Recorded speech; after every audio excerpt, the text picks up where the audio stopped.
Now to that breaking news in Russia, the deadly subway derailment. Passengers still trapped at this hour after several cars left the track during rush hour in Moscow. This report from ABC's Kirit Radia just coming in from the scene right now. Kirit? Good morning, Robin. This was every commuter's nightmare. Take a look behind me here. We've been seeing them pulling people out all day long now.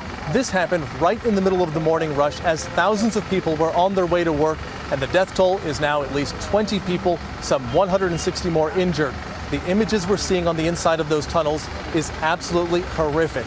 Train car upon train car, mangled metal, and a tunnel full of smoke.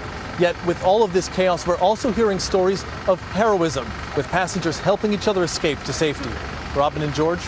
All right, Kirit, thank you. There are no reports of terrorism. Russian authorities say 3 cars derailed after a power surge caused the train to stop abruptly.